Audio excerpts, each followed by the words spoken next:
to the stock market morning prep video for Tuesday, June 17th. Well, we got a little bit of green across the board. Dow Jones up 5, Nasdaq up 10, S&P up $1.50, and a Russell up 4. But very, very quiet. Markets are pausing yet again, following from Friday's footsteps. But if you looked at an intraday chart of like a 5-minute or a 10-minute, even a 15-minute, you'd see the crazy price action that we had yesterday. We actually rallied up right around 10:30, 11 o'clock. We sold off pretty hard.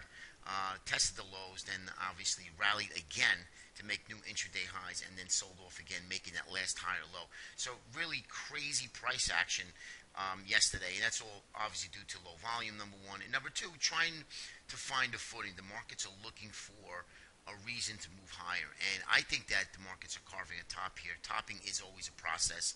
It takes much longer than finding a bottom, where you find that bottom, and usually you get those V-shaped bottoms like we did back in 2009. So where do we go from here for this week? And it's always the question that we ask, and it's going to be interesting. We have quadruple witching, which is expiration on Friday. That usually tends to be bullish, and what I have in front of you in the screen here is the put calls of the spiders, and what we look for is overlaps in between, and see, is it more bullish or bearish, the option players of the spiders. And you could do this to all the indices, but right now it looks like that the put ratio outnumbers the calls to 2.5 to 1, so it's a little bit more bearish than last month's, and I usually follow it every month. So the call interest is highest between the 188 and 195, and then again at 200, but let's not look at that. And then if you look at the put open interest, it's highest between 175 and 192.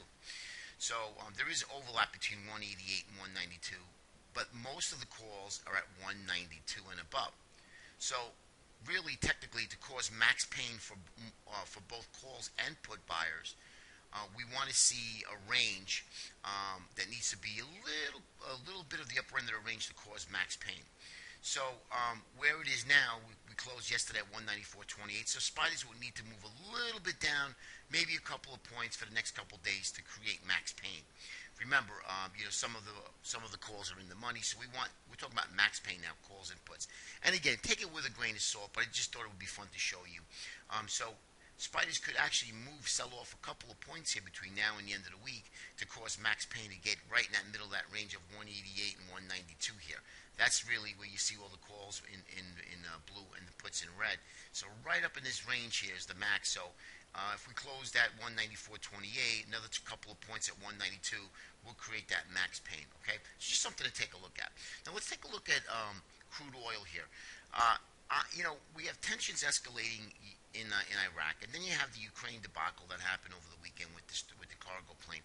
The markets are climbing a wall of worry, and you have to be careful about this, because anytime you can wake up next morning that the futures are down 15, 20 handles, and that could easily happen, and that could be the sign that a top is in place. I'm not saying it's going to happen, but you have to be very careful here, okay? Very, very careful. So that's why holding positions overnight without being hedges, it's a little crazy. But again, you have to do with what's right in your trading plan. And here's the crude oil. And we talked about this already. We hit the minor extension of the 1272 extension, which we have the 1618. But I'm really looking at the bigger picture here of the 1272 extension from the other high to low, from this high to low here, not this little minor high to low.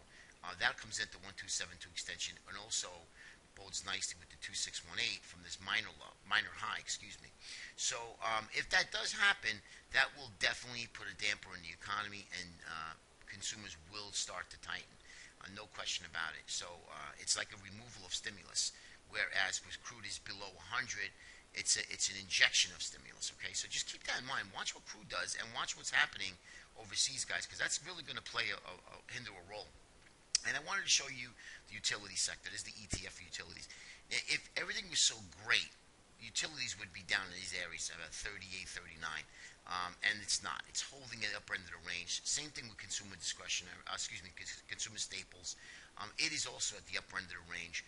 So money's flowing into these safe haven sectors, as well as bonds. We talk about bonds every day, and we're looking for a 1272 extension, which we hit.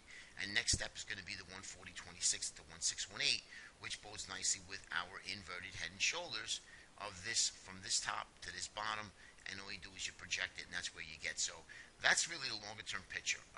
I do think the markets are healthy in the longer term, but without any major correction. I think we haven't had a 5% correction in several months, and then you go look at a 10% correction has been well over 2 years. So be very careful here. That's all I'm saying. Use caution. Do you short the market? No, of course not. You stick with the trend. The trend is your friend, and then you just keep going from there. But you have to use caution. All right. Here's the yen. I think the yen will give us a real big clue here. Yen was a little weak yesterday morning, and we're sitting on this Fibonacci cluster of resistance here.